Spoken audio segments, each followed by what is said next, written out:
Assalamualaikum warahmatullahi wabarakatuh.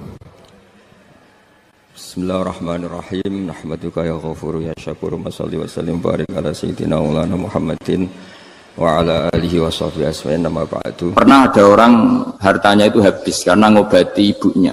Terus datang ke saya, dia sumpek karena hartanya habis ngobati ibunya. Terus dia bilang, Gus, saya ini sekarang sudah miskin karena ibu saya sakit dan harta saya habis untuk ngobati ibu saya. Terus tak guyon sama saya.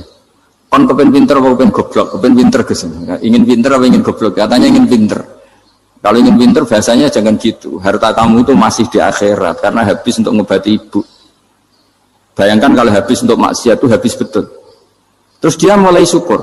Alhamdulillah Gus, harta saya habis secara heroik karena untuk mengobati apa ibu. Sudah pinter dia. Akhirnya miskin sampai sekarang ya tetap pede saja karena masih punya tabungan di akhirat.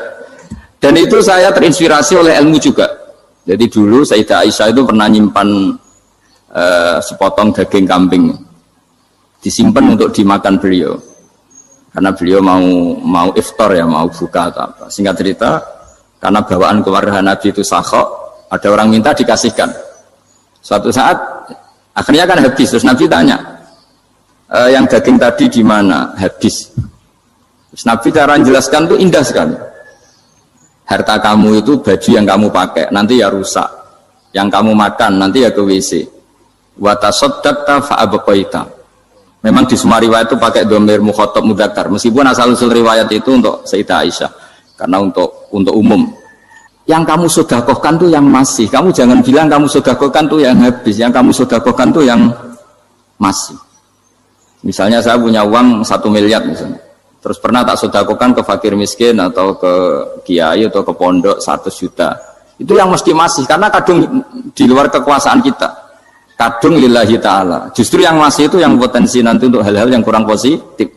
Semenjak itu orang sedekah itu begitu entengnya karena itu yang masih.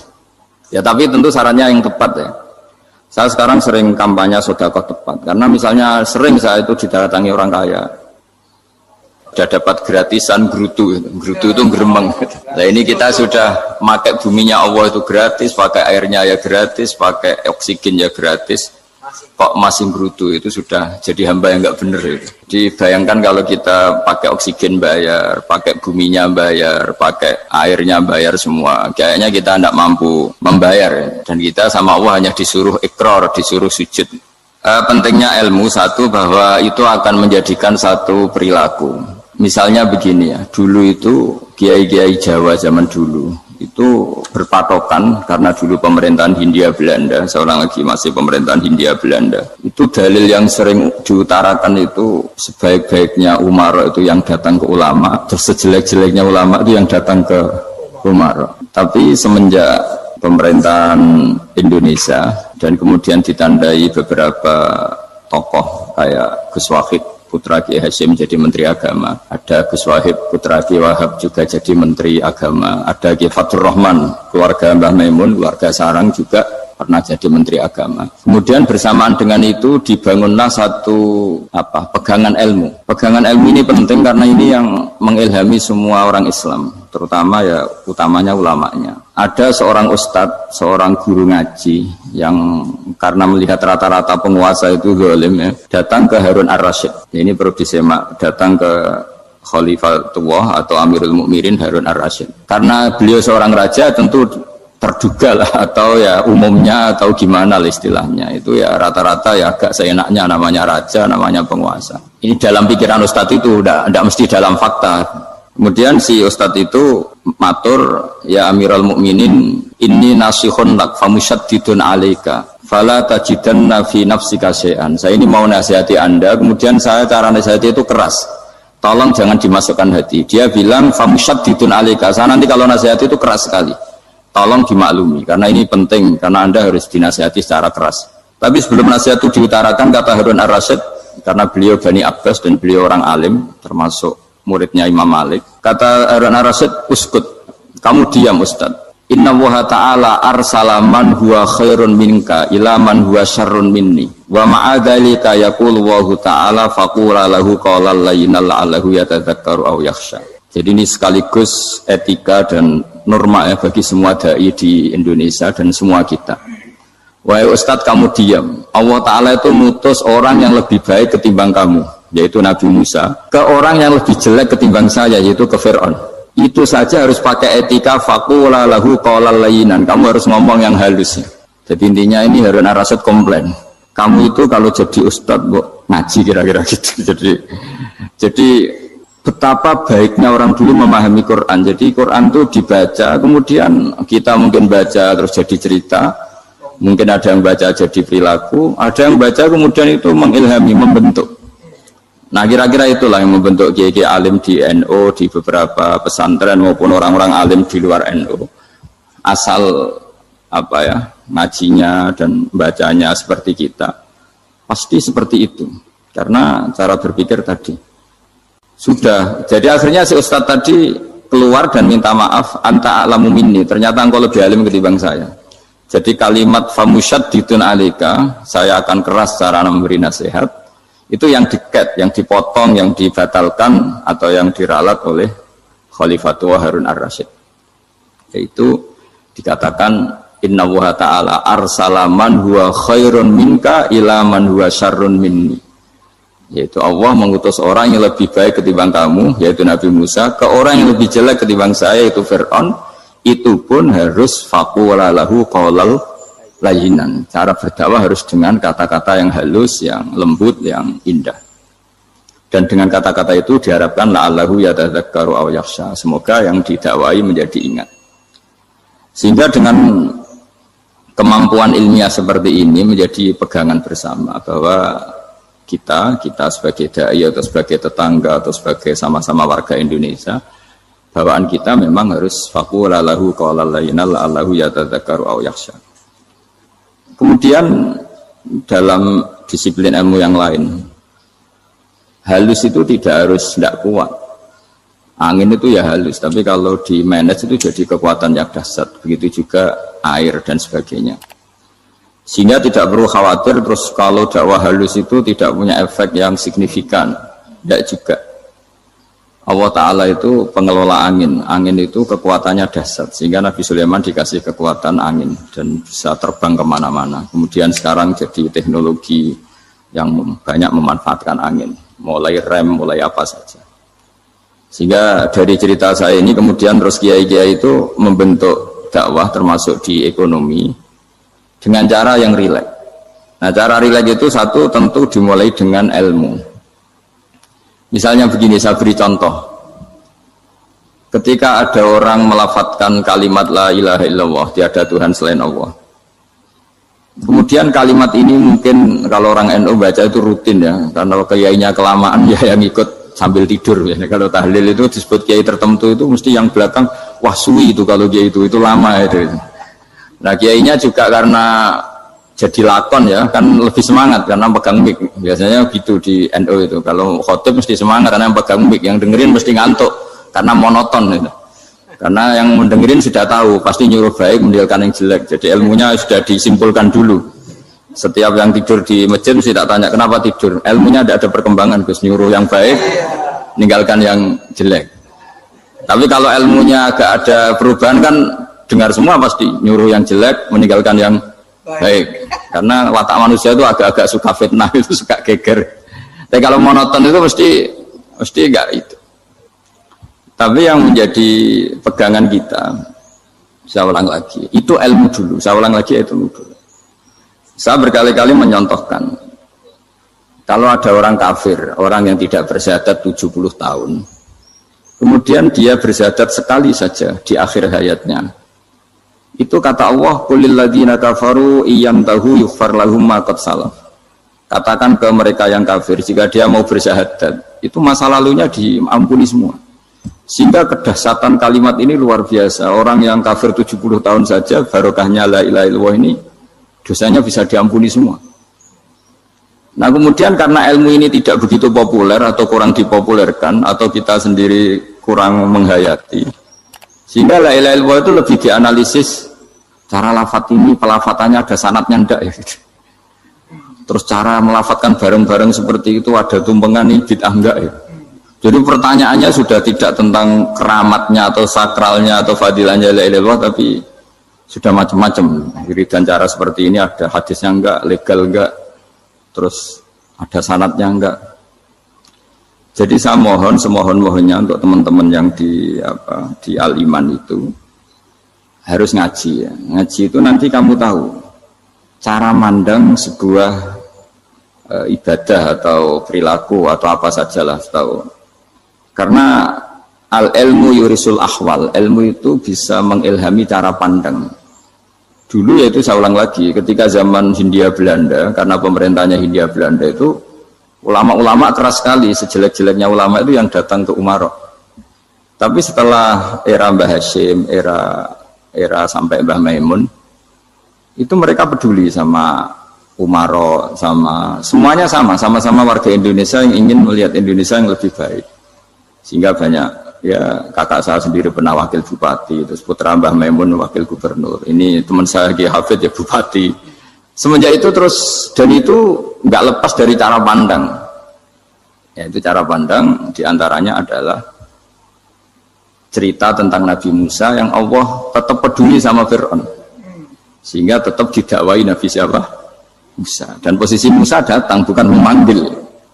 Ya, cuma saya sampai sekarang tuh belum pernah ke kantor bupatinya Pak Hafid, karena kadang-kadang orang terus curiga mengajukan proposal, jadi agak repot. Ketemu bupati itu sialnya kiai kan mesti pikirannya orang bupati ini nyangoni, kiai ini disangoni itu. Itu terus kayak kita fakir miskin itu. Jadi makanya saya itu belum pernah datang. Tapi alhamdulillah karena beliau berambisi menjadi wa khairul umara mayatuna babal ulama. Jadi datang tapi sangat ambisius ingin mengalahkan ulama, karena dia kalau datang statusnya lebih tinggi. Ya tidak apa-apa, ini tawaduk tapi niatnya agak begitu tawaduk.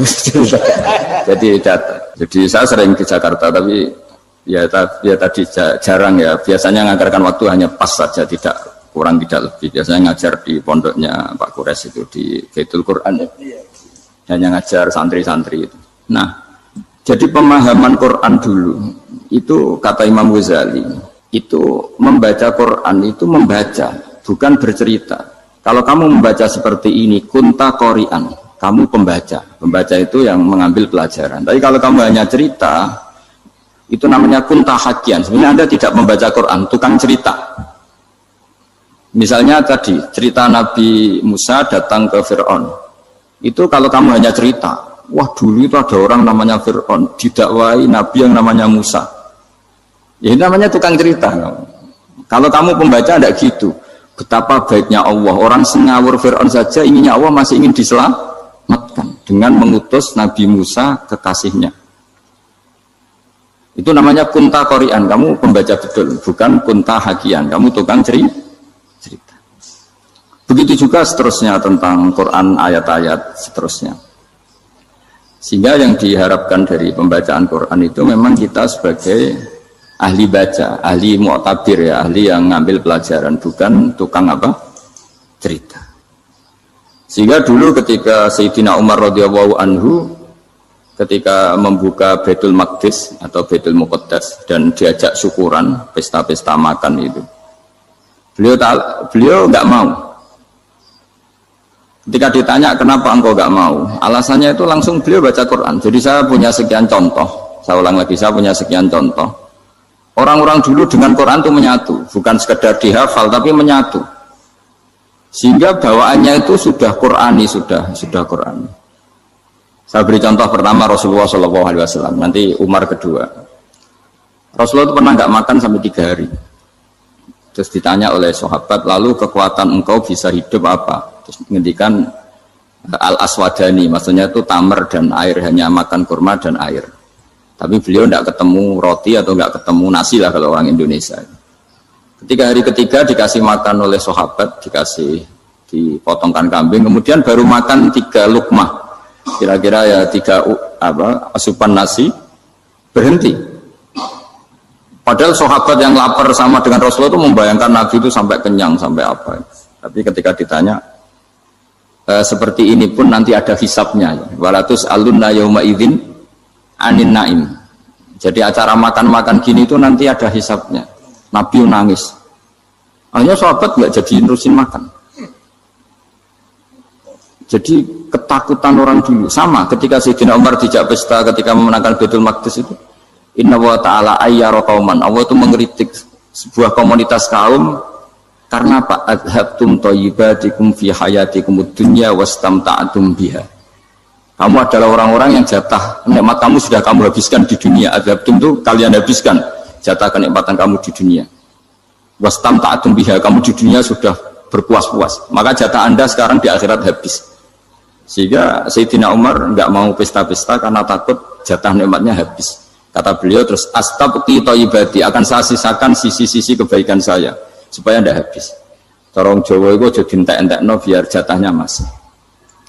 Sehingga di dunia kiai itu ya meskipun saya akrab bupati, akrab mungkin wakil gubernur, saya itu ya jarang ketemu.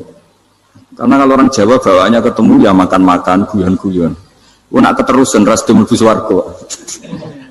Makanya saya pastikan Pak Yusuf Mansur kesini tidak akan saya jamin, biar aja, biar jatahnya masih. Jadi ini bukan karena saya biar jatahnya masih. Ya, jadi itu ilmunya kiai. Nah, efek dari ilmu ini dahsyat. Kalau Anda berpikir tentang nasib Anda di akhirat, nanti bawaannya juga tidak akan mudah menyalahkan orang lain, tidak akan menghakimi orang lain karena sibuk dengan dirinya sendiri, tapi tidak dengan makna egois, tapi makna orang baik itu siapa? Orang yang sibuk dengan aib pada dirinya, dengan kekurangan pada dirinya, saking sibuknya mikir aibnya sendiri, tidak sempat mengoreksi aibnya orang lain. Itu awal ilmu. Ilmu itu tidak dimulai dari larangan. Kalau larangan karuan, tidak termasuk ahli surga orang yang suka mengadu domba, tidak termasuk orang baik yang cari kesalahan orang lain. Itu namanya pelarangan. Tapi ilmu itu di atas nahi, di atas pelarangan itu. Kamu punya kesadaran bahwa kamu itu yang penting selamat dulu, jangan memikirkan orang lain. Dengan makna bukan egois, tapi dengan makna supaya tidak menyalahkan apa orang lain. Nah, saya termasuk ya boleh dikatakan kiai lah, yang paling fanatik bahwa semuanya itu harus dimulai dari ilmu. Ya saya ulang lagi, dimulai dari ilmu.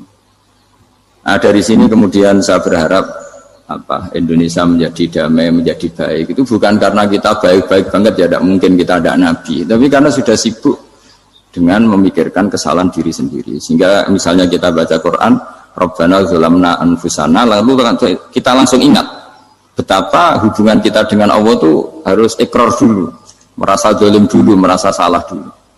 Nah, kalau semua orang merasa salah di depan Allah itu mesti bawaannya agak mudah menyalahkan orang lain, karena kita bilang Rabbana zalamna anfusana. Nah, itulah ilmu-ilmu yang mungkin banyak pembaca Quran tapi hanya baca, atau kalau baca ini tok disebut al-haqi, ahli cerita. Yang dibutuhkan tuh al-qari, pembaca kemudian mu'tabir, kemudian mau beriktibar, seperti yang dilakukan tadi Harun Ar-Rasyid tadi. Inna wa ta'ala arsala man huwa khairun minka ila man huwa syarrun minni wa ma'adzalika yaqulu wa ta'ala faqula lahu qaulal layyin. Ini kamu tidak usah memaksakan musyaddid keras sama saya, karena Allah Ta'ala telah mengutus orang lebih baik ketimbang kamu, yaitu Nabi Musa, ke orang yang lebih jelek ketimbang saya, yaitu Fir'aun. Itu saja harus beretika, faqula lahu qaulal layyinan la'allahu yatadzakkaru aw yakhsha. Dan alhamdulillah bawaan kita sebagai orang timur atau orang Jawa itu kalau mau ngandani orang itu halus sekali.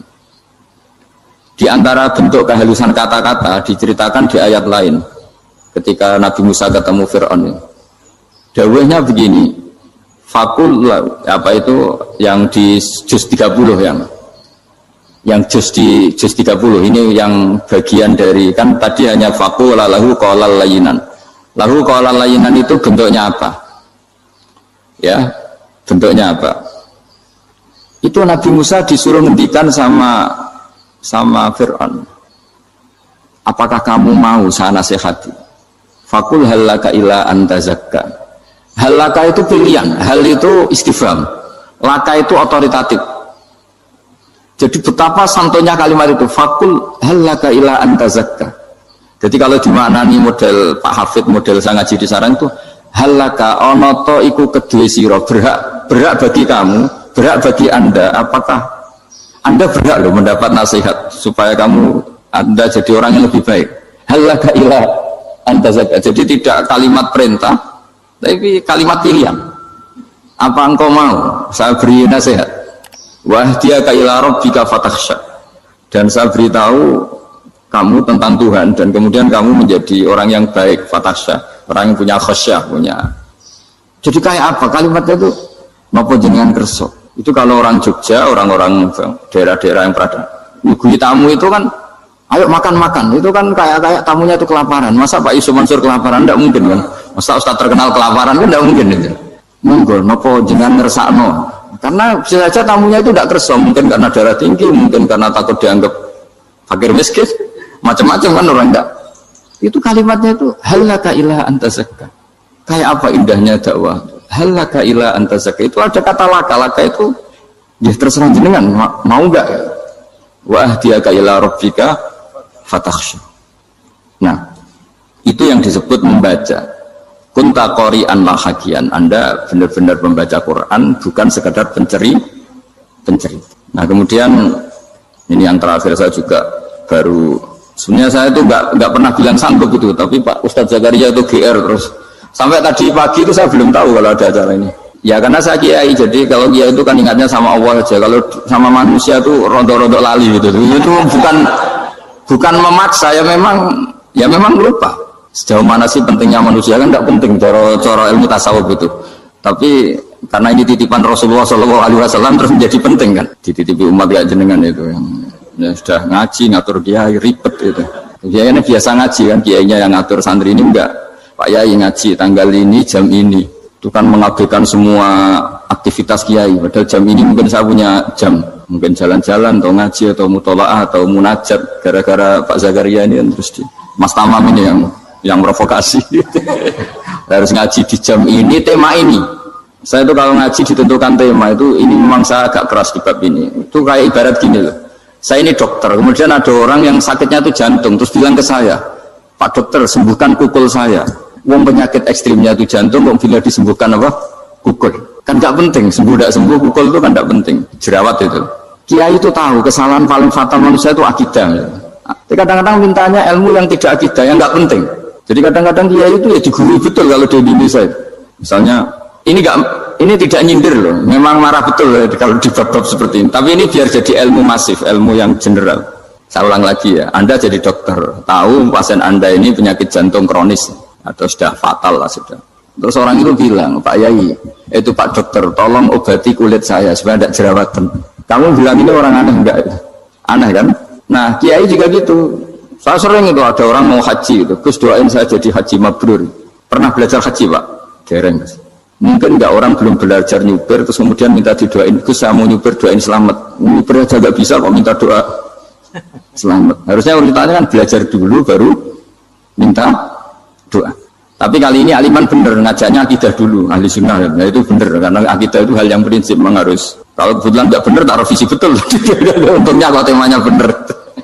Jadi saya mohon ke seluruh orang-orang yang mau ngaji ke kiai itu tema itu biar yang milih kiai supaya tahu prioritas yang harus benahin. Jangan tema yang milih, jangan-jangan tema yang kita pilih itu tidak mendesak atau tidak penting. Ini bukan apa-apa, ini saking ingin baik saya ya, keinginan baik saya supaya dulu zaman sahabat ya gitu. Kalau ada pertanyaan salah sama Nabi dibenerin, cuma Nabi terlalu bijak, cara benerin tuh enak. Kalau saya karena tidak Nabi saja ya agak-agak kasar kan, kalau tidak Nabi tidak wajib bener terus, yang wajib bener terus itu Nabi. Saya beri contoh ya. Nabi itu ngendikan tentang kiamat, kiamat itu dahsyat, mengerikan gini-gini. Kalau pikirannya orang kampung itu begini, Nabinya aneh. Cerita kiamat dahsyat tapi nggak ada tanggalnya, nggak ada tahunnya, harusnya ada dong biar kita bisa persiapan. Sehingga Nabi disomasi di tengah-tengah khutbah itu, ya Rasulullah mata sa'ah. Nah, karena ini orang Bedui, Nabi nggak dengerin, diulang lagi. Mata sa'ah ya Rasulullah. Ketika Nabi mengabaikan itu ada dua kelompok sahabat, yang satu bilang lam yasma, Nabi tidak dengar sehingga mengabaikan. Yang kedua bilang sami'a wa kariha, Nabi sebenarnya mendengar tapi tidak berkenan. Tapi diulang lagi ketiganya, ya Rasulullah mata sa'ah. Akhirnya Nabi jawab, mau tidak mau, karena kalau enggak ya namanya orang Bedui ngomong terus. Nabi balik tanya, ya karena cara berpikir dia kalau kiamat itu jelas kapannya kan bisa persiapan itu. Paling enggak pas mau kiamat terus pas ngaji Quran, apa kan bisa persiapan itu. Akhirnya Nabi balik tanya, ma'at talaha, Kalau kamu berani tanya kiamat, lalu persiapan kamu apa? Ya, terus orang itu bilang masyhur itu, ma'adatullah kabira sholatin wala siyamin wala kadza wa kadza walakinni uhibbuka. Saya sebenarnya tidak punya persiapan ya Rasulullah, cuma persiapan banyak puasa ya enggak, banyak sholat enggak, tapi saya mencintai engkau. Masyhur itu jadi hadis paling legenda, almar'u ma'aman ahabba, sebagian disebut anta ma'aman ahbabta. Ini kata semua sahabat yang di masjid. Si Bedui ini orang paling dibenci sahabat karena mengganggu Nabi saat khutbah, tapi akhirnya ini menjadi orang paling dicintai sahabat karena barokahnya itu hadis itu keluar secara terbuka, almar'u ma'aman ahabba. Sebagian riwayat yuhsyarul mar'u ma'aman ahabba. Nanti orang akan sowan sama Allah bersama orang yang mereka cintai. Nah, itu sahabat-sahabat fama farihu ba'dal Islam farahahum biadal hadis. Mereka tidak pernah senang setelah masuk Islam sesenang hadis ini. Karena kita tidak perlu soleh-soleh banget, cukup menyintai orang apa? Soleh gitu. Makanya saya sekali bilang itu ya, kadang-kadang saya jadi orang alim itu ya rugi. Ruginya tadi. Misalnya untuk menjadi orang alim kan harus hafal Quran, ngaji Bukhari, Muslim, Ikhya. Ternyata pengumuman kedua orang nggak bisa apa-apa. Gelombang kedua para pecinta, waduh, itu kan repot ya.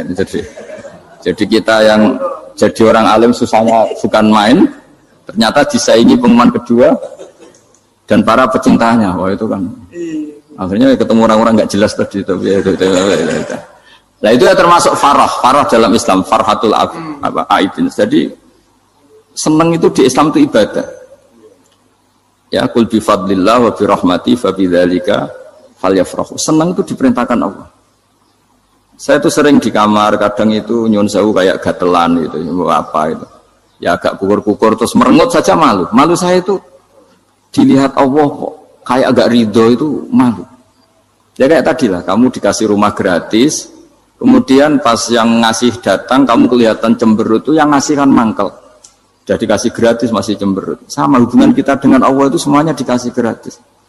Makanya tabassum, senyum itu ibadah. Kita yang nekuni ilmu hadis, betapa hebatnya Nabi ngendikan, kalau kamu tidak bisa ibadah yang berat-berat, cukup ibadah senyum. Kadang ngendikan tol kauti wajin, kamu cukup berwajah yang indah, yang menyenangkan. Tabassum, senyum. Kalau kamu tidak bisa membalas jasanya orang yang ngasih, minimal kamu senyum, minimal kamu kelihatan senang. Gitu. Makanya senang itu sudah ibadah. Dan sekarang orang untuk senang aja susah. Karena bawaannya nuntut orang lain supaya kayak keinginan dia, bawaannya nuntut, ribet. Kalau gitu ya ribet. Makanya saya bilang al ilmu yurisul ahwal. Ilmu itu diperkuat. Nanti yurisul ahwal, ilmu itu akan membentuk Anda.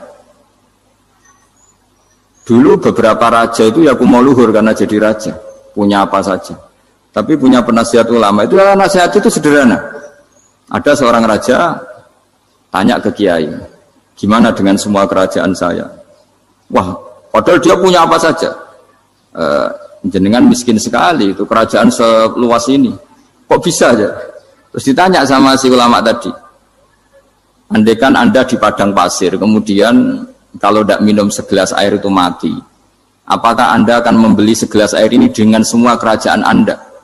Oh iya, pasti apapun saya lakukan untuk mendapat satu gelas air. Terus la tafrah bimulkin la yusawi syarbatamain. Kamu jangan bangga dengan kerajaan yang nilainya itu enggak sebanding dengan segelas apa? Air. Akhirnya raja itu mikir, saya tidak jadi raja bisa hidup. Tapi kalau enggak minum air mati. Berarti penting satu gelas air. Akhirnya lama-kelamaan ini anggap kerajaan itu biasa, ternyata enggak sepenting segelas air. Ya seperti kita lah, misalnya orang enggak punya alpat itu enggak malu. Tapi kalau nggak punya celana itu malu. Kamu mau punya alpat tapi nggak punya celana? Kan nggak mau. Yaitu ilmu. Ilmu itu yurisul akhwal. Ilmu akan melahirkan satu perilaku. Jadi kalau ilmu Anda mantap, pasti syukurnya juga mantap. Gitu. Ya makanya saya termasuk kiai yang selalu mendorong pentingnya ilmu. Bahkan kata Sufyan Ats-Tsauri ngendikan saking pentingnya ilmu ada kata fa'lam annahu la ilaha illallah. Dimulai kata fa'lam.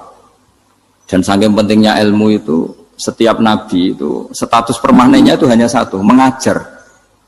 Rabbana wab'ats fihim rasulam minhum yatlu 'alaihim ayatik, membacakan ayat-ayat Allah sampai wa yu'allimuhumul kitab, mengajarkan kitab wal hikmah. Bahkan Allah sendiri wasofa dzatahul 'aliyah bi annahu al-muallim. Yaitu Allah ngendikan Ar-Rahmanu 'allamal Qur'an. Jadi betapa hebatnya pengajar. Allah sendiri mensifati dirinya itu Ar-Rahmanu 'allamal Qur'an. Allah itu Maha Rahman yang mengajarkan Quran. Di surat Iqra juga disebutkan Iqra wa rabbukal akram alladzi 'allama bil qalam. Jadi Allah mensifati dirinya sebagai pengajar. Kayak apa pentingnya mengajar? Karena al-ilmu yurisul ahwal. Ilmu ini melahirkan satu sikap. Pernah ada orang hartanya itu habis karena ngobati ibunya. Terus datang ke saya, dia sumpek karena hartanya habis ngobati ibunya. Terus dia bilang, Gus, saya ini sekarang sudah miskin karena ibu saya sakit dan harta saya habis untuk ngobati ibu saya. Terus tak guyon sama saya. Kon kepen pinter apa kepen goblok? Kepen pinter Gus. Ingin pinter apa ingin goblok? Katanya ingin pinter. Kalau ingin pinter bahasanya jangan gitu. Harta kamu itu masih di akhirat karena habis untuk ngobati ibu. Bayangkan kalau habis untuk maksiat itu habis betul. Terus dia mulai syukur. Alhamdulillah Gus, harta saya habis secara heroik karena untuk mengobati apa ibu. Sudah pinter dia. Akhirnya miskin sampai sekarang ya tetap pede saja karena masih punya tabungan di akhirat. Dan itu saya terinspirasi oleh ilmu juga. Jadi dulu Sayyidah Aisyah itu pernah nyimpan sepotong daging kambing, disimpan untuk dimakan beliau. Karena beliau mau iftar ya, mau buka atau apa. Singkat cerita, karena bawaan keluarga Nabi itu sakhok, ada orang minta dikasihkan. Suatu saat akhirnya kan habis. Terus Nabi tanya, yang daging tadi di mana? Habis. Terus Nabi cara menjelaskan itu indah sekali. Harta kamu itu baju yang kamu pakai nanti ya rusak, yang kamu makan nanti ya ke WC. Wa tasaddaqta fa abqaita. Memang di semua riwayat itu pakai dhamir mukhatab mudzakkar, meskipun asal usul riwayat itu untuk Sayyidah Aisyah karena untuk umum. Yang kamu sedekahkan tuh yang masih. Kamu jangan bilang kamu sedekahkan tuh yang habis. Yang kamu sedekahkan tuh yang masih. Misalnya saya punya uang 1 miliar misalnya. Terus pernah tak sedekahkan ke fakir miskin atau ke kiai atau ke pondok 100 juta. Itu yang mesti masih. Karena kadung di luar kekuasaan kita. Kadung lillahi ta'ala. Justru yang masih itu yang potensi nanti untuk hal-hal yang kurang positif. Semenjak itu orang sedekah itu begitu entengnya. Karena itu yang masih. Ya tapi tentu sarannya yang tepat ya. Saya sekarang sering kampanye sedekah tepat. Karena misalnya sering saya itu didatangi orang kaya. Gus, saya ini punya uang banyak, ingin punya masjid biar dipakai orang Jumatan. Terus saya bilang, kamu ingin jadi orang baik betul apa baik versi Anda? Baik betul Gus. Tak ajarin mau, gak tersinggung. Mau Gus. Kalau Anda bikin masjid di kampung Anda, masjid terbaik di dunia sekalipun, yang bingung saya ahli fikih. Kok bisa? Kan terjadi 2 Jumatan, nanti sahnya yang mana? Kamu enak aja bikin masjid gak? Kamu bikin masalah baru bagi kiai fikih di daerah kamu. Belum nanti orang terus migrasi ke masjid Anda karena lebih baik, koriknya lebih baik. Kamu membunuh masjid yang lebih tua, itu nggak sopan sekali, masjid itu sudah lebih tua kamu. Akhirnya mikir, nggak usah Gus kalau gitu, sudah apa saja yang penting perintahnya dengan gimana. Ya sih. Jadi sedekah itu juga harus dibina supaya kalau orang kan bisa saja kan uang 100 juta itu untuk fakir miskin manfaat, ternyata untuk masjid yang sifatnya aksesoris, untuk lampu yang kristal yang mahal-mahal bukan yang pokok. Itu pentingnya ngaji ya. Jadi lagi-lagi al-ilmu yurisul ahwal. Ilmu itu melahirkan satu sikap.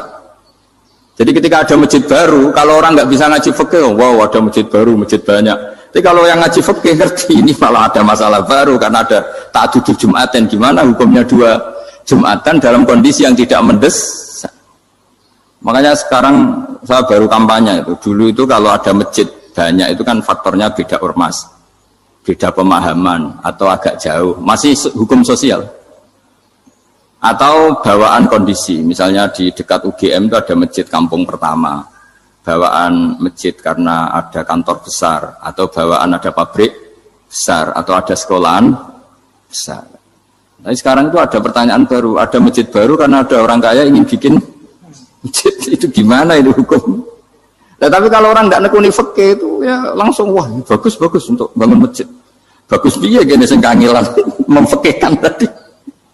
Nah itu ilmu. Jadi kalau yang tidak nekuni fikih itu ya tidak tersiksa, tapi yang nekuni fikih itu pasti tersiksa karena seperti itu tadi. Ya jadi saya mohon di antara cara kita dakwah secara damai itu dimulai dari Robbana Zolamna Anfusana. Itu dipakai Nabi, di redaksinya digenti diganti dengan makna supaya kita per individu matur Allah apa ini zulam tu nafsi zulman kabiron katsiran. Nah bawaannya orang mengaku zalim, mengaku salah itu kan sudah tidak sempat mikir salahnya orang apa lain. Dan dari sini kemudian dia jadi orang yang tawadhu, yang ubudiyah, yang macam-macam. Sehingga Nabi itu bukan dianggap ya, pasti penjelas terbaik. Terus Allah meredaksikan wa ma tuqaddimu li anfusikum min khairin tajiduhu indallah. Apa saja kebaikan yang kamu sudah berikan untuk Allah sampai akhirat itu ya pasti kamu temukan di akhirat. Terus yang terakhir saya beri contoh orang peminta-minta sa'il. Itu Sayyid Ali Zainal Abidin kalau ada orang minta-minta terus dikasih. Misalnya dikasih ya 100.000 atau 50.000 atau 10.000 sesuai kemampuan yang memberi. Itu marhaban biman hamala zadi ilal akhirah. Saya terima kasih ya, gara-gara kamu minta uang saya jelas sudah sampai akhirat. Coba kalau di rumah bisa aja untuk hal yang tidak positif. Jadi bawaannya itu cara pandang itu rubah. Jadi sebenarnya kalau kita ngasih uang di masjid, ngasih kiai atau ngasih fakir miskin, ya uang itu yang masih bukan yang habis. Itu watasodak kata fa'abqaita, yang kamu berikan itu hakikatnya yang masih. Karena sudah ada kamu otak-atik lagi, makanya disebut wakaf. Sebenarnya wakaf itu dulu secara makna lughat, saya ulangi secara lughat. Maknanya itu sudah berhenti, wakafun maknanya berhenti. Nah sedekah itu dari kata sedekah maknanya benar. Orang yang sering sedekah berarti imannya benar. Orang yang uang sudah diberikan berarti dia sudah terputus, wakaf berhenti dari hubungannya dengan dia. Sudah dikasihkan berarti selesai. Sehingga wakaf dan sedekah itu sebenarnya maknanya saling melengkapi. Kemudian orang-orang fikih karena ada disiplin ilmu tertentu, wakaf itu untuk sedekah yang permanen, yang abadi, kemudian sedekah untuk infak. Tapi itu kan hanya istilah-istilah dalam disiplin ilmu.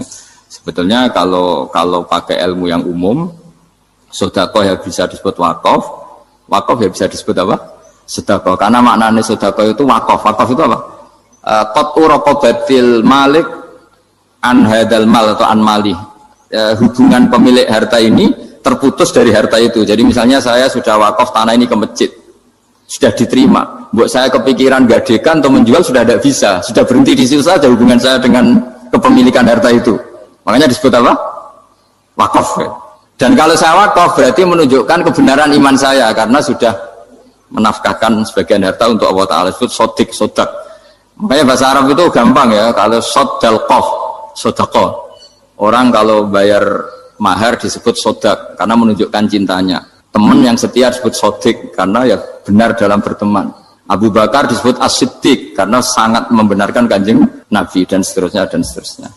Jadi begini ya, kalau dalam fikih Islam, misalnya ini ada di beberapa literatur fikih, di semua fikih, baik mazhab Syafi'i, Hanafi, Hambali, di semua kitab fikih. Misalnya ada orang mau masuk Islam, terus konsultasi sama ustadz atau sama kiai, Pak saya mau masuk Islam, kamu nggak boleh ngambil sikap monggo ngetes dulu, tidak boleh. Atau apalagi jajak ngobrol dulu, karena 5 menit kita mempersilahkan ngopi dulu itu artinya dianggap kita membiarkan dia dalam keadaan kafir 5 menit dan kita dianggap ikut tanggung jawab.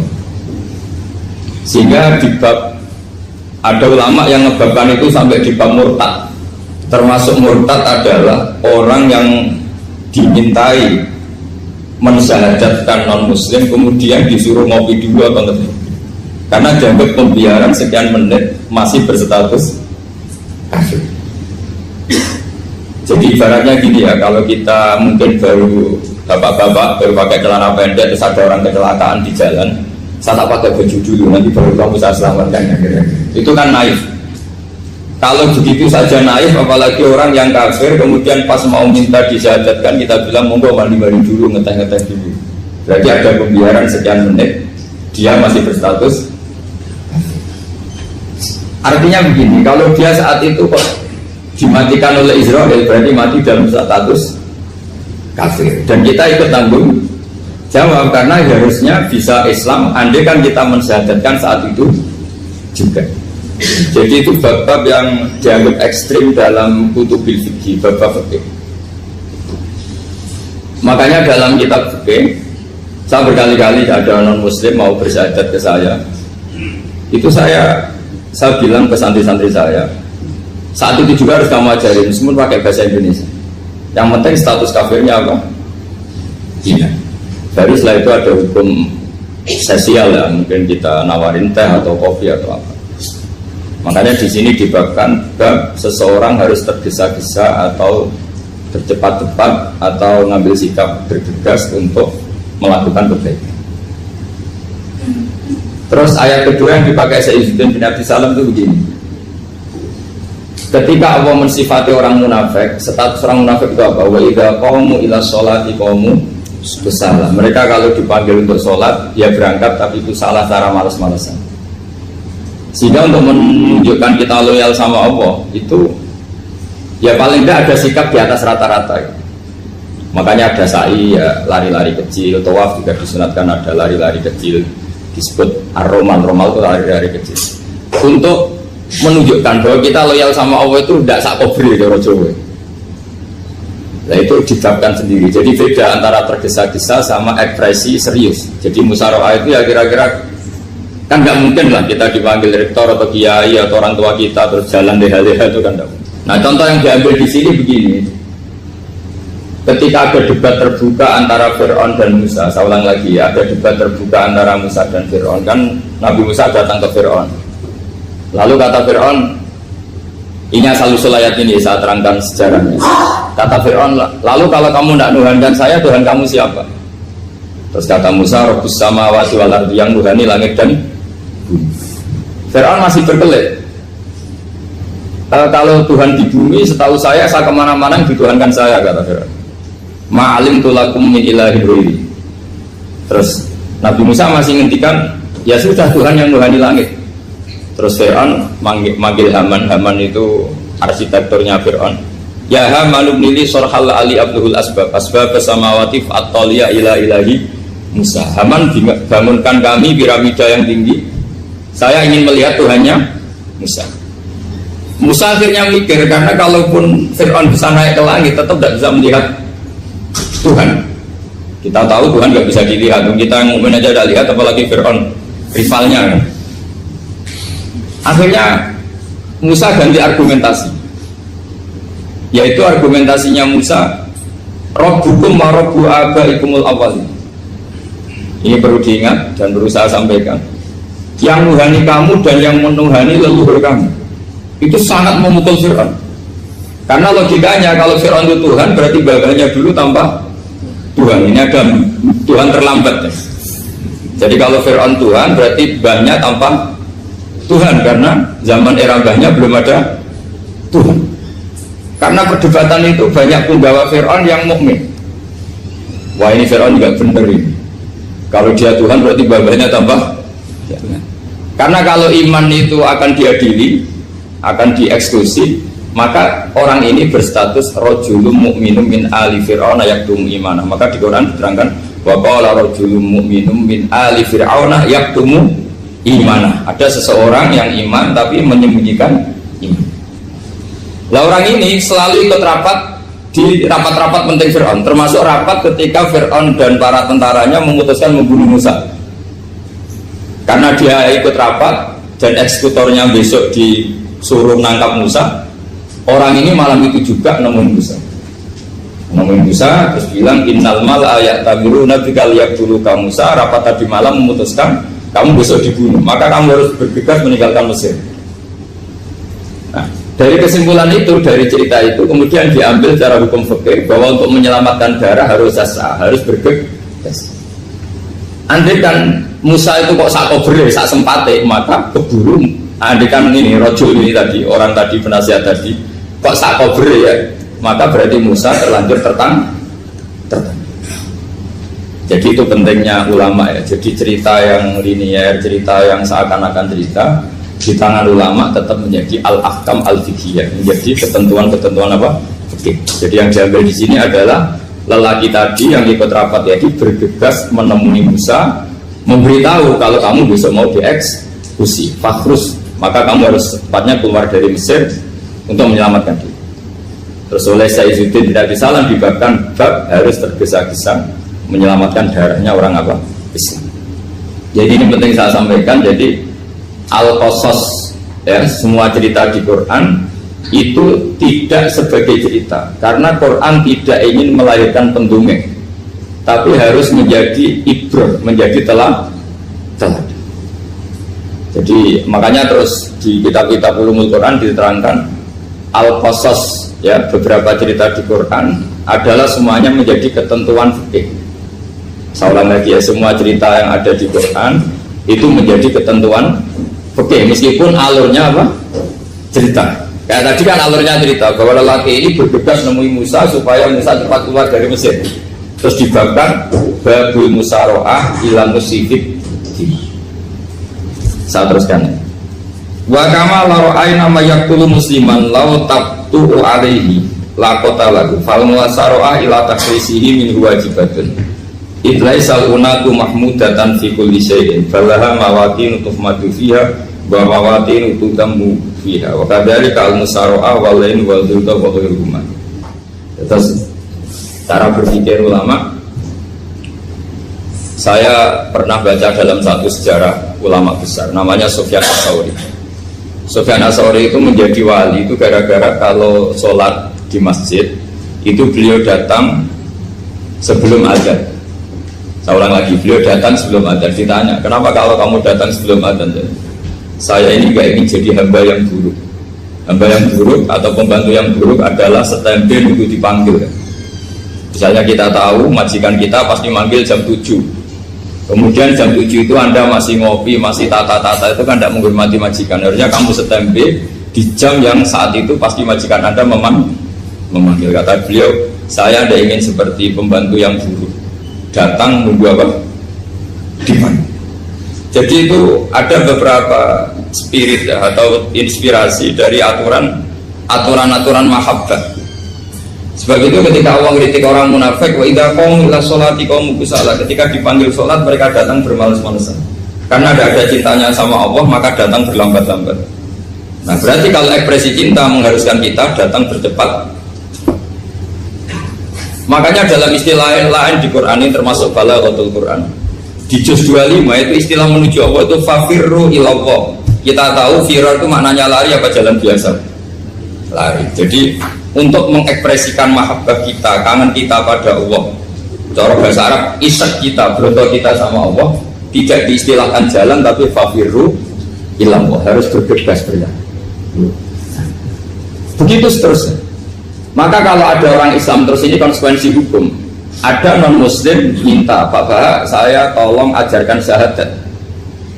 Nggak boleh saya bilang gini, monggo ke dalam dulu. Pada perjalanan ke rumah saya misalnya setengah jam, nggak boleh. Saat itu meskipun sambil berdiri-diri harus kita tauhidkan. Kamu yakinnya Allah itu satu, Tuhan Allah, harus. Karena kalau ada perjalanan ke rumah 5 menit terus dia kecelakaan, belum syahadat, statusnya mati apa? Kafir. Dan kita ikut terlibat karena sebetulnya bisa mengislamkan saat itu juga. Analoginya kayak tadi lah. Orang kecelakaan di jalan karena kita pakai celana pendek, contoh sini bisa tak pakai baju dulu. Habis itu diludes truk. Itu kan kita ikut salah karena kita yang punya kesempatan. Tentu yang disalahkan yang punya kesempatan.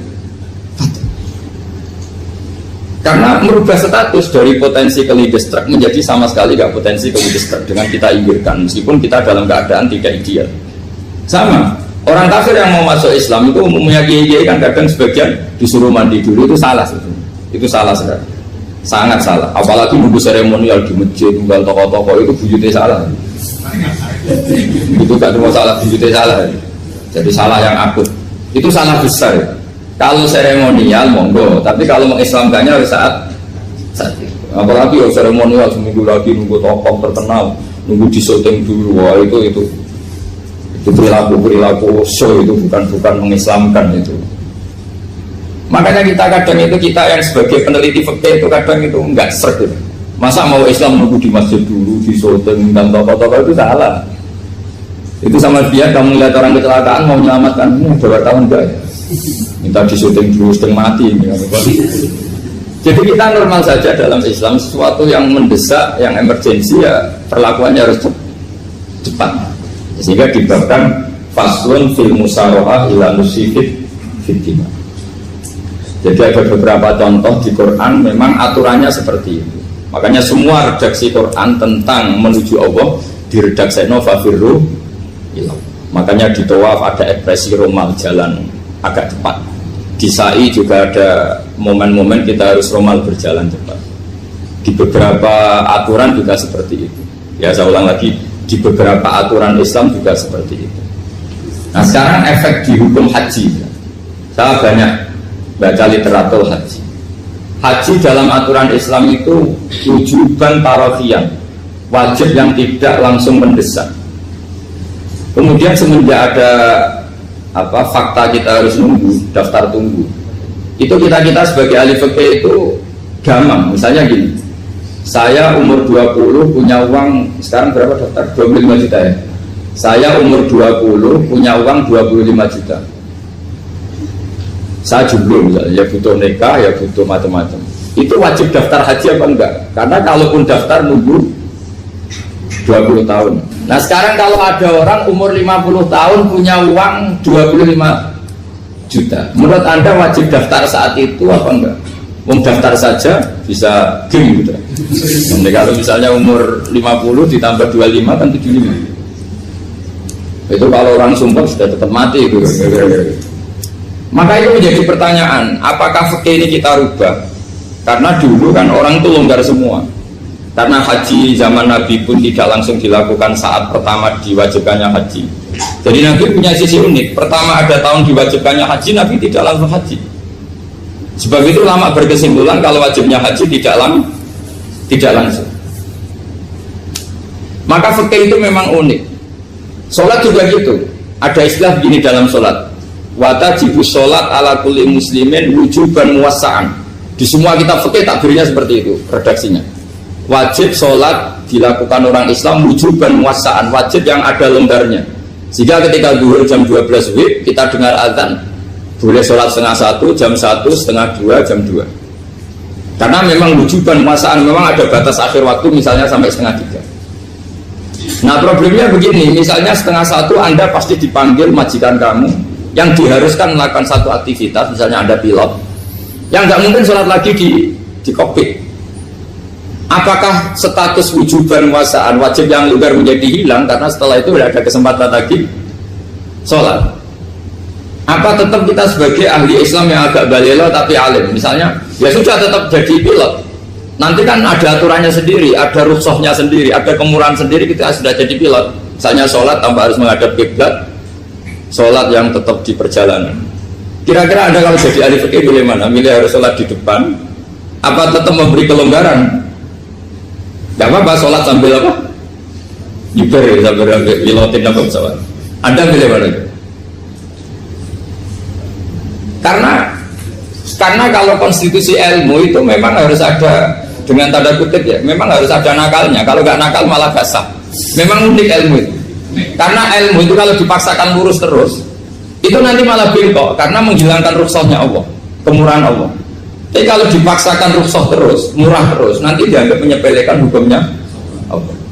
Maka kita yang ahli fikih itu pusing. Misalnya saya sering ditanya, Gus saya ini supir bis, kan musafir terus, berarti saya boleh nggak puasa terus pada Ramadan? Coba kalau ada jadi ahli fikih mesti bingung. Mau boleh, ya boleh terus supaya orang nggak peduli sama Ramadan. Mau mengatakan wajib puasa, kayak nggak peduli dengan kemurahan Allah yang membolehkan musafir tidak puasa.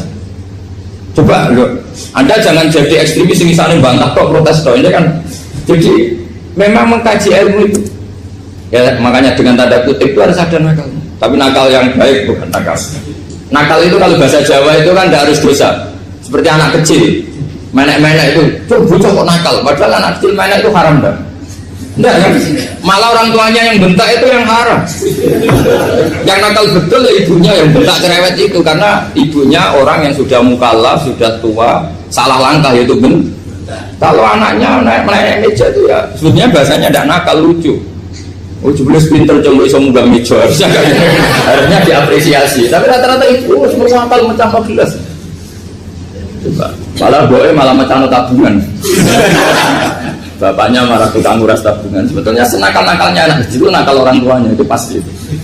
Karena ini sudah kena kitab, sementara anak-anak belum kena. Saya pernah punya tamu, karena di tradisi Kiai itu sering punya tamu. Bapak ibunya itu kultus sama Kiai, bentak anaknya disuruh salim sama saya. Anak kecil kan nggak mau jalan-jalan terus, marah. Tak marah orang tuanya tak marahin, yang dosa itu kamu bentak anaknya. Kalau anak kecil itu kena diskon rufi al-qalam an salasin. Di antara aturan Islam apa? Tidak ada keharusan bagi 3 orang. 1 anak kecil sampai balik, 2 orang tidur sampai bangun, 3 orang gila.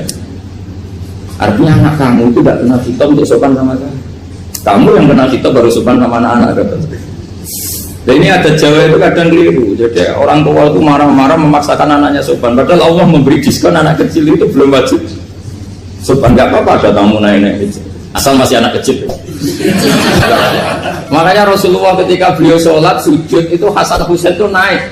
Cara Jawa Nabi itu 3 tumpahan. Semua riwayat mengatakan Nabi itu diam saja, gak berani ngangkat. Sampai sahabat itu ada yang ngomong, ini Nabi sujud lama sekali, ada apa? Jadi kita punya riwayat itu ya baru kayak sahabat yang agak nakal.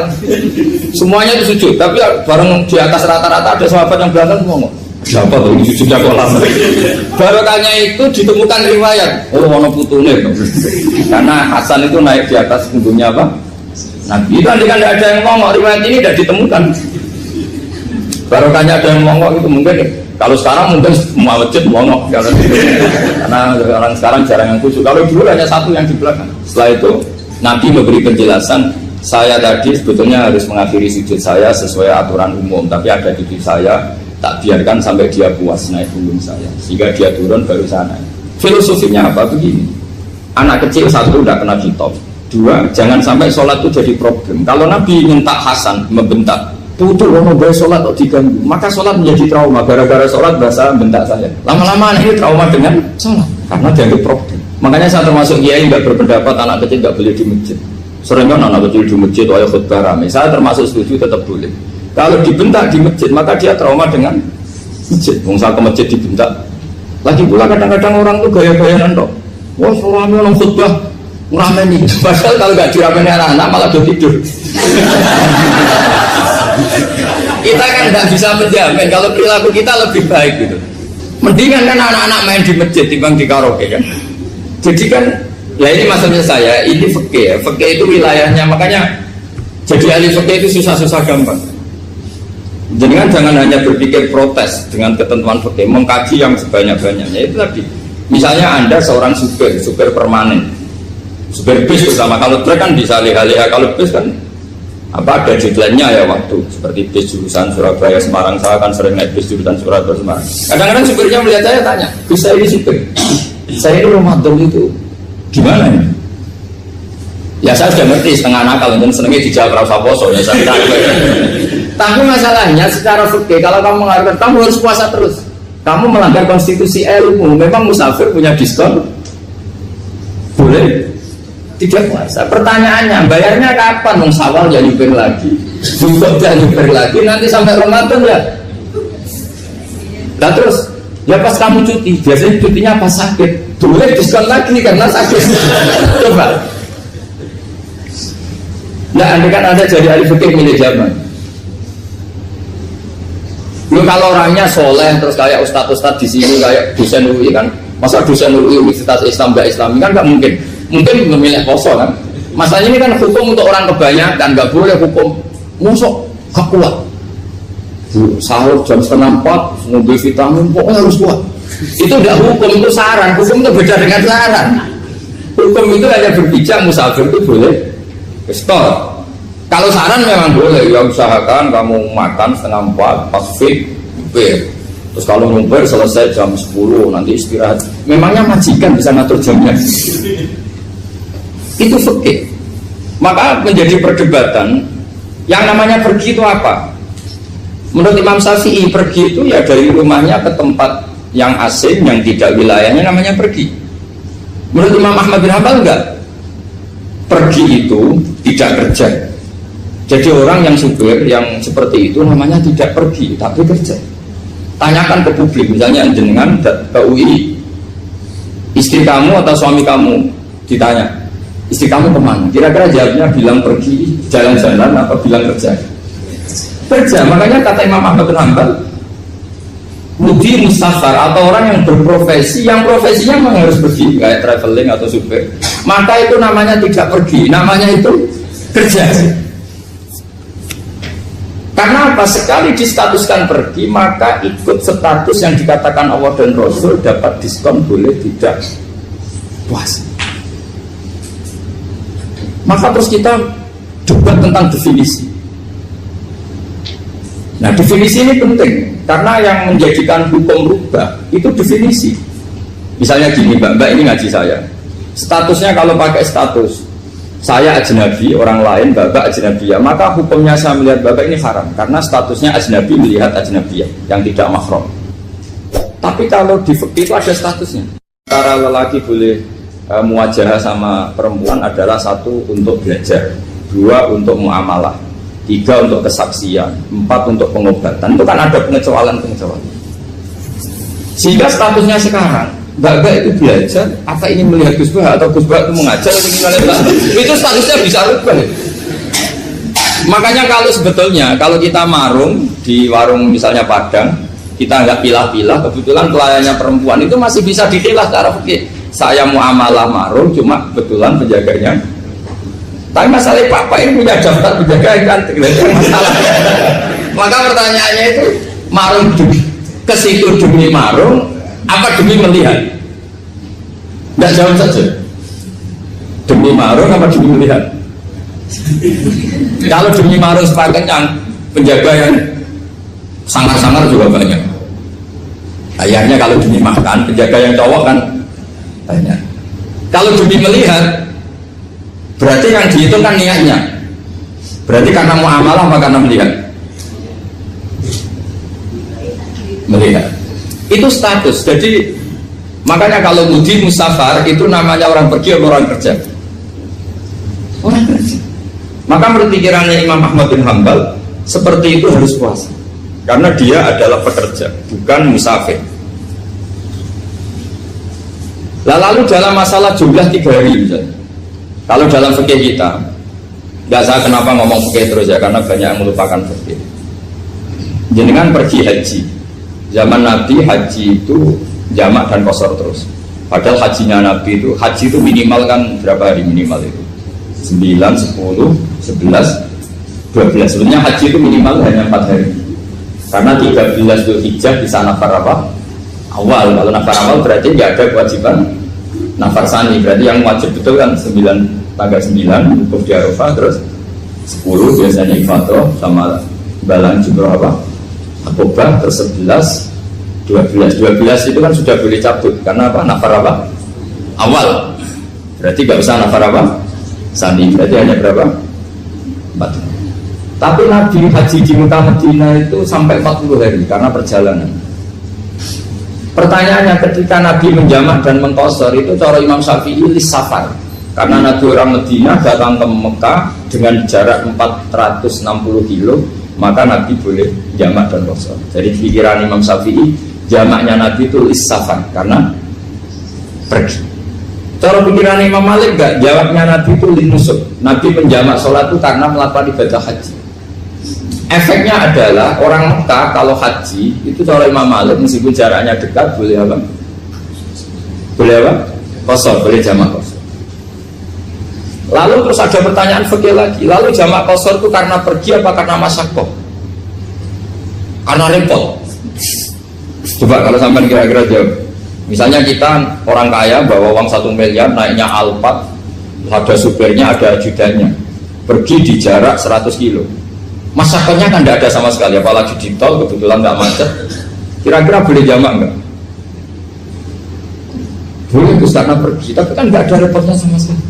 Dibanding misalnya yang ngebis bawa beras 1 kintal gitu, dan gitu, suruhan orang lagi kan pusing. Maka fikih ini untuk memberi hukum itu, kalau fikih itu menstatuskan dulu. Ini orang boleh jamak itu karena masyaqqah apa karena safar. Lalu kalau setelah karena safar itu karena jaraknya apa tingkat masyaqqahnya. Kalau karena jaraknya ya tidak juga.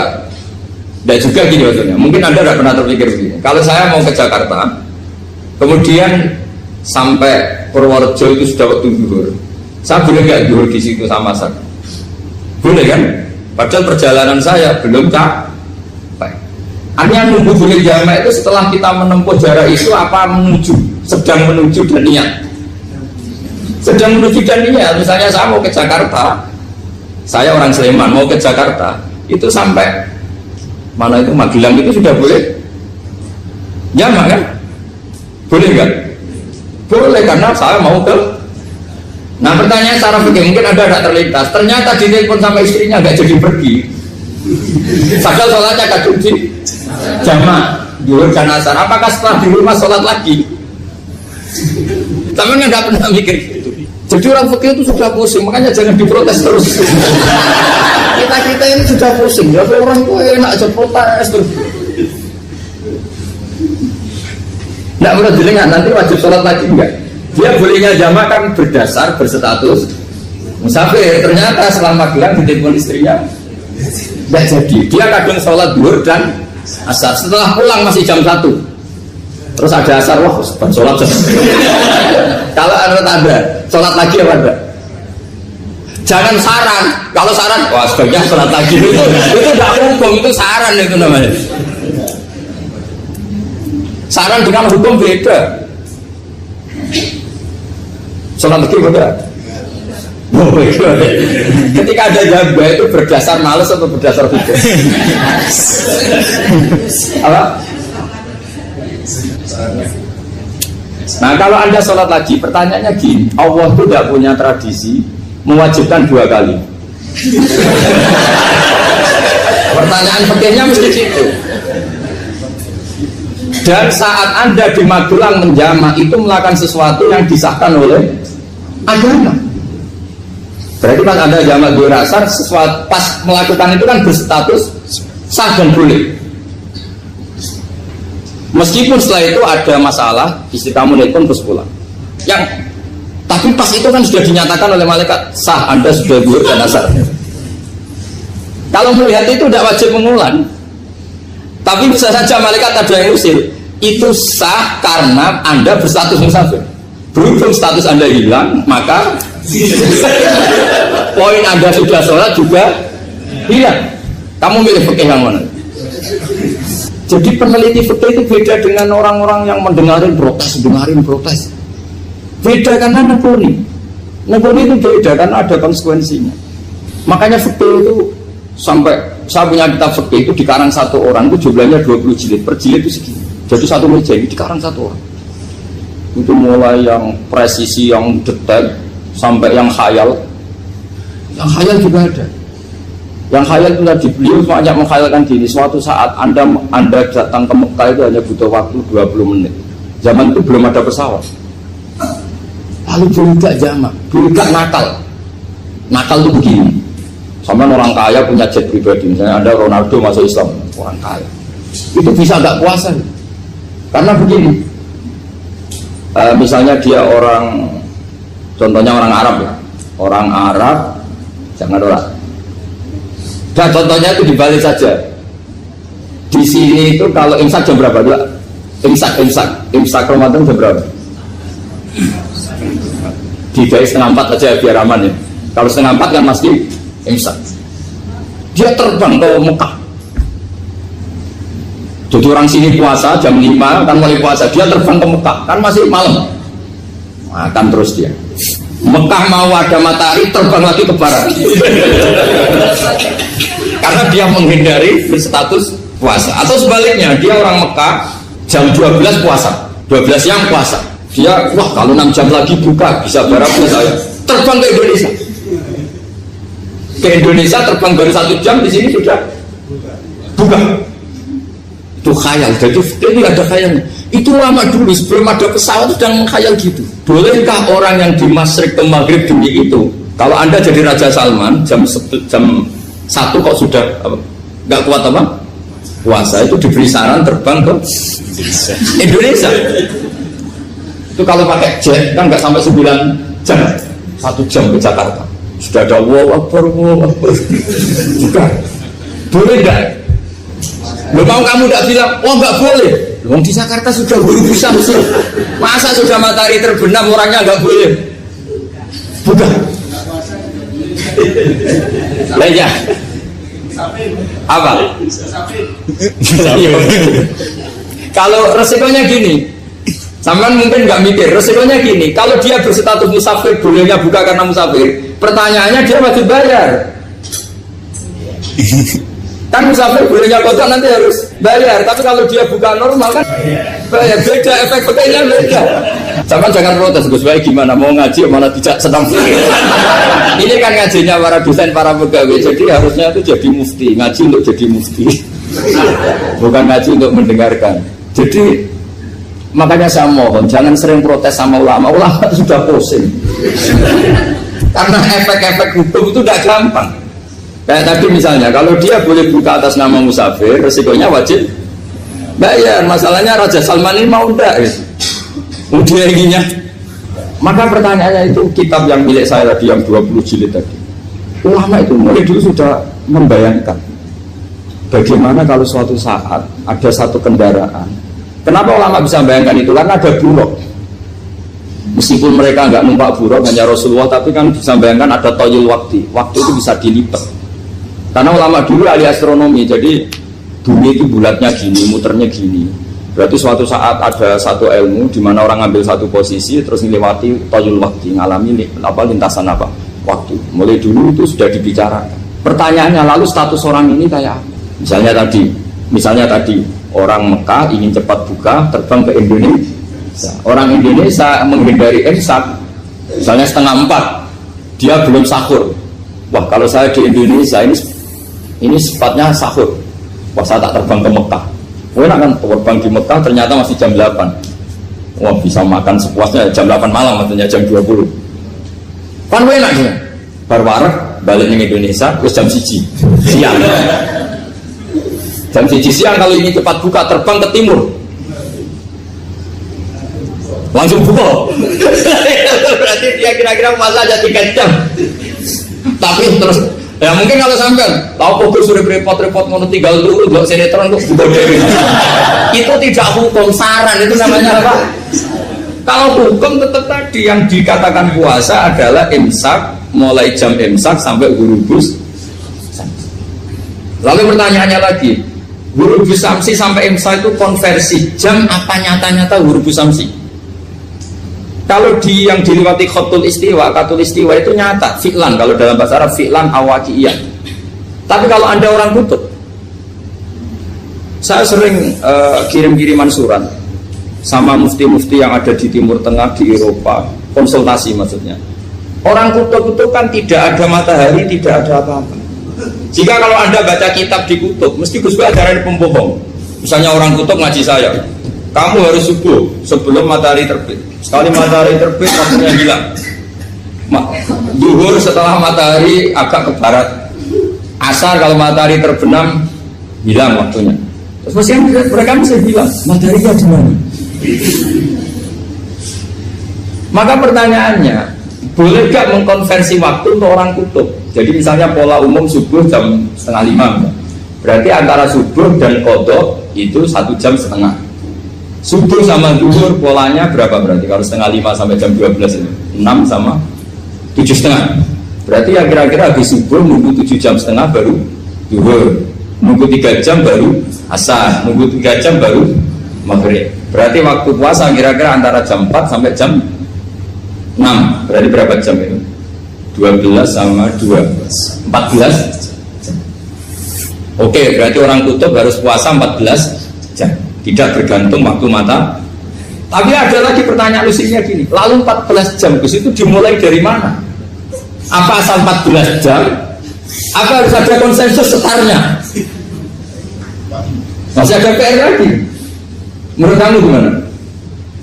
Ada konsensus setarnya dimulai jam 4 dini hari. Apa asal jumlahnya? Imsak 14 jam.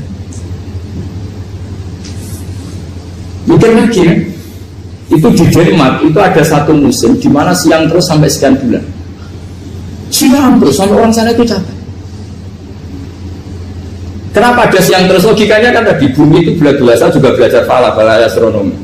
Kalau tepaan kamu di sisi yang barat agak utara atau agak selatan, matahari itu terang terus.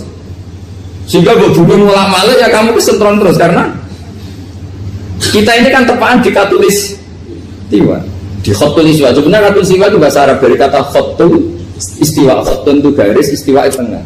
Islam itu oleh Allah memang dipilih di tempat paling top yaitu Mekah. Mekah Ka'bah itu suratul ardi. Jadi sebelum ditemukan ilmu astronomi itu Nabi sudah menghentikan Al-Ka'bah suratul ardi. Ka'bah itu pusarnya bumi. Sehingga di Ka'bah itu satu-satunya area yang terbebas dari medan magnetis. Karena dari utara dan selatan benar-benar di tengah. Maka potensi jam paling akurat di dunia itu hanya jam yang di Mekah itu. Karena apapun akuratnya teknologi di Amerika atau Jerman, karena jam itu dari logam tetap ketarik medan magnetis, entah berapa 00, tetap kena. Misalnya jam di Jerman lebih dekat mana kalau Jerman, mesti ketarik medan magnetis, entah berapa kadarnya, karena materi jam dari logam. Sementara di Mekah karena di tengah itu terbebas dari medan magnetis. Nah, sehingga yang segaris dengan Mekah kayak Indonesia itu semuanya khotul istiwa. Nah kalau khotul istiwa normal itu artinya ya 12 siang secara umum ya 12. Sehingga ulama Indonesia kalau ngaji itu lebih gampang, lebih tidak ada bohong. Karena ya ada terbitnya matahari, ada zawalus syamsi, ada wurudus syamsi. Coba kalau kitab itu Anda baca di kutub utara sama kutub selatan, murid kamu bingung semua. Ini gimana Ustadz, tidak ada matahari kok semuanya diukur pakai matahari. Lalu pertanyaannya dikonversi kan? Pertanyaannya kalau dikonversi pakai apa? Asal 14 jam, apa harus sepakat dimulai jam berapa? Ini mana? Boleh sepakat. Pertanyaannya kalau sepakat, ukurannya siapa yang jadi ahlul halli wal aqdi?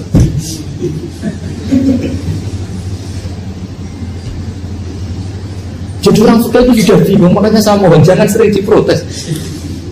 Saya pernah ketemu ulama, saya kan sering ikut komunitas di New York, itu andaikan tidur, itu pas persis Ka'bah. Jadi bunyinya itu kalau dibur pas persis Ka'bah. Lalu pertanyaannya, ada kiblat tidak di sana? Ya bunyi kan gini ya. Kalau dalam bahasa falak itu ada rubuk namanya. Rubuk itu bumi yang sewaktu itu hanya yang seperempat. Ya bumi yang sewaktu itu hanya seperempat. Jadi kita sekarang siang, berarti yang baru siang hanya seperempat bumi. Nanti yang malam ya hanya seperempat bumi. Ya, misalnya sekarang kita di sini siang, di Arab Saudi kan belum, ini masih setengah 6. Ini sekarang di Arab Saudi baru setengah 6. Nah itu ada daerah di mana dengan Ka'bah itu pas atas sama bawah. Harusnya kan bebas arah. Apa? Bebas arah. Lalu orang sana sholatnya itu menghadap kemana? Pernah ulama Yusuf itu minta fatwa ke Rabidatul Alam al-Islami. Lalu kita harus menghadap kemana? Makanya dalam dunia anekdot ulama itu ada anekdot Abu Nawas itu orang yang nggak pernah kalah debat. Dia itu terkenal nggak pernah kalah debat. Tapi dia ada ilmuwan. Dia punya tetangga ilmuwan, punya pengaruh besar. Semua orang ngaji ke ilmuwan itu. Mantelnya bukan main, karena dia ahli falak, ahli astronomi. Mau nandingi dia tidak bisa, gak nandingi itu reputasinya jatuh. Orang itu berteori kalau bumi itu bulat-bulat. Kalau kamu jalan ke sini, maka akan ke titik yang suatu saat si profesor ini kemalingan, terus minta tolong Abu Nawas rumah saya kemalingan.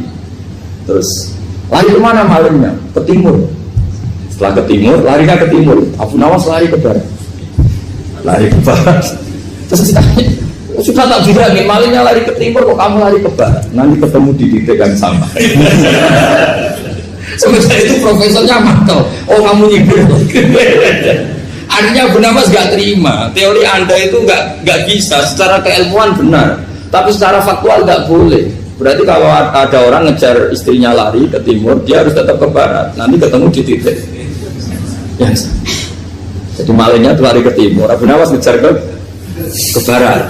Ketika ditanya profesornya, sudah bilangin malingnya tuh lari ke timur, kenapa ada ke barat? Kata anda nanti ketemu di titik yang sama karena bumi bulat-bulat.